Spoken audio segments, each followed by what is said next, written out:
are doing. All right, John, good stuff. Baltimore looming then. Who do you think has the most to gain in the Baltimore game from a player standpoint? Last year it was Darius Cooper, the unlikely name, who had the most to gain, I think, at least, if I remember correctly. No, I don't think that was the case. Maybe. You think he would have made the team if he didn't have good preseason games last year? Well, I don't think it was. I think it was the Cincinnati game. But I don't remember which game was first, which game was last. I don't remember. Like the first one doesn't matter as much as the last one. Like the Eli Ricks game in Baltimore. Yeah, I remember when he had the pick. Yeah, the pick six. That was, I think it was the Cincinnati game for Cooper. I could be wrong, but that's what I remember. But yeah, I try to forget preseason games as quickly as possible when they end. So I could be wrong. I mean, as far as I'm trying to think of the Darius Cooper of this year, and nobody's coming to my forefront. They don't have a lot of potential undrafted free agents that are making noise this year. In fact, they've already cut two. So, you know, to me, it's more of a second year thing this time around. It's like the Mac McWilliams of the worlds, the Ty Robinson. It's big for Ty Robinson, Drew Kendall, Willie Lampkin. It's more of a second year thing than an undrafted thing, because it really hasn't. You know, some of the guys we're expecting, like Goosh, hasn't done much. When Kapina Gooshikin and Vic called him Goosh, you know, people got, he called him Goose. Deontay Lawson is not probably the best undrafted guy right now is Max Pulley, the safety. Maximus Pulley. There you go, Rasputin. You've been waiting for some convo on Pulley. I mean, they already cut Shaden Roberts, who's an Alabama guy, so everybody got hyped up about that. And Daquan Wright, who was the playmaker, everybody was hyped up about him. They've already been cut. So the guys around now, Goosh is still here. Deontay Lawson is still here, but he's third team reps. Rocco's still here. He's getting a little bit better. His long snapper. Josh Weiroo, obviously, and then guys they brought in later like Zion Wilson, David Blay. They just brought in Brandon Hayes. They brought in twice because of the wide receiver injuries.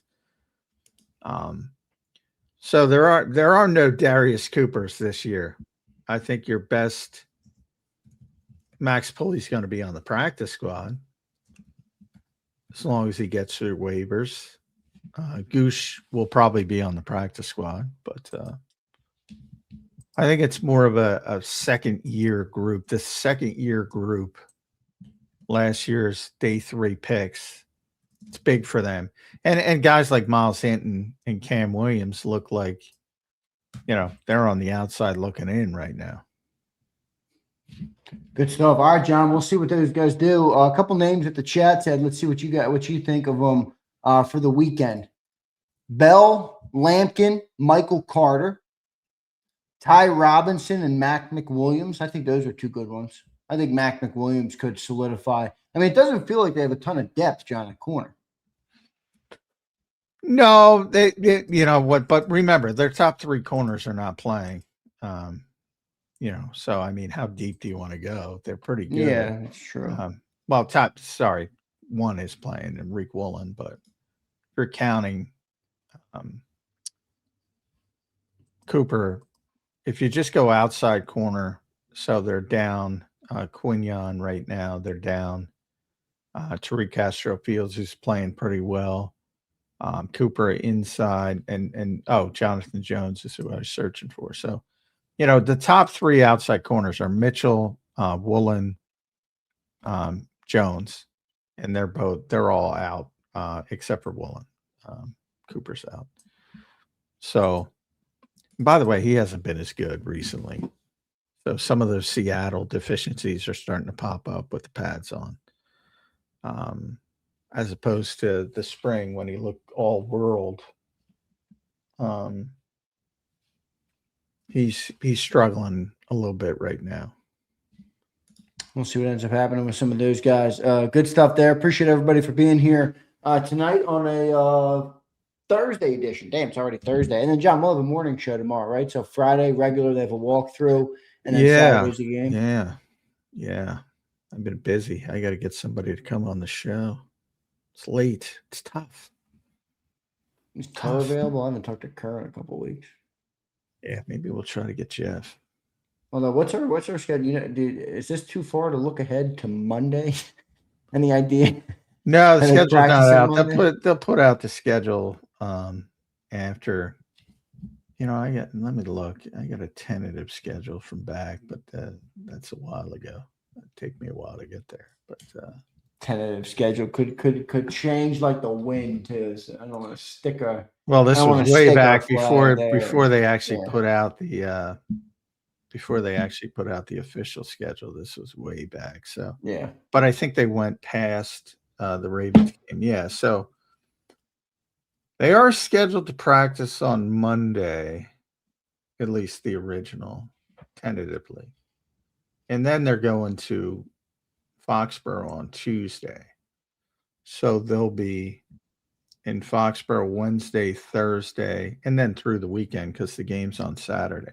So we'll have mostly day shows next week, except potentially Monday.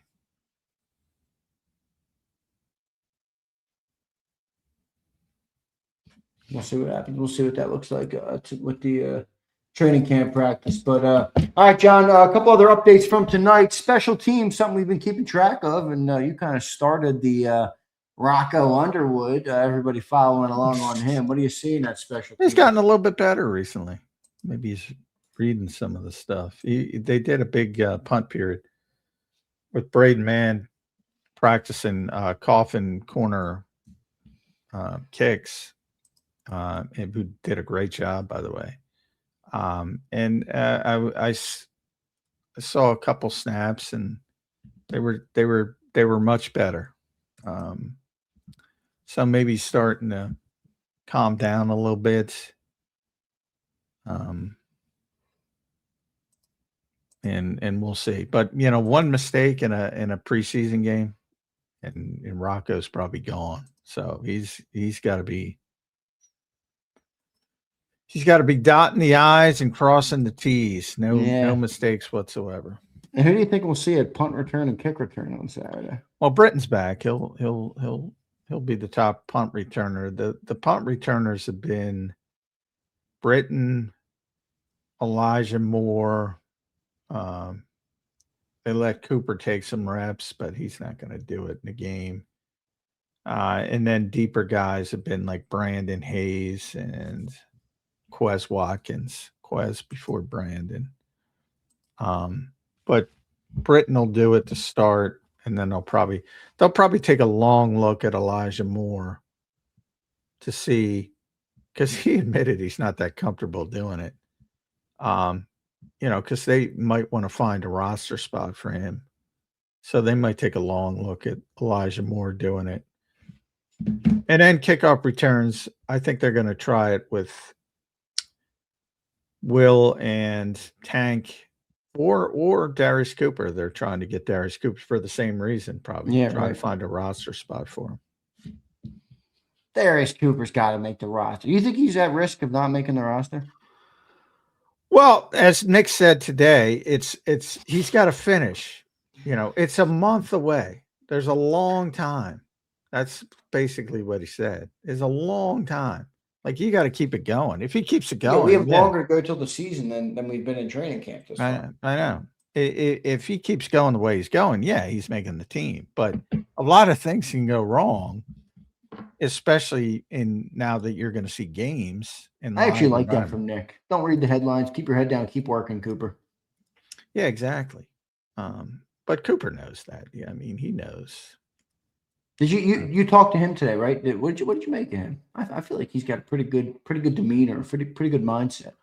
Yeah, I mean, he's a nice kid. He's like a lot of undrafted guys or lower round picks. They don't like to say a lot. Like they're not going to be controversial at all. Like most of them are smart enough to realize. So he doesn't give you much when he's like today was on the podium. He's rarely on the podium. He'll give you a little bit more if you talk to him on the side. That's just the nature of being an undrafted pick. You're not going to be crazy when it comes to saying things.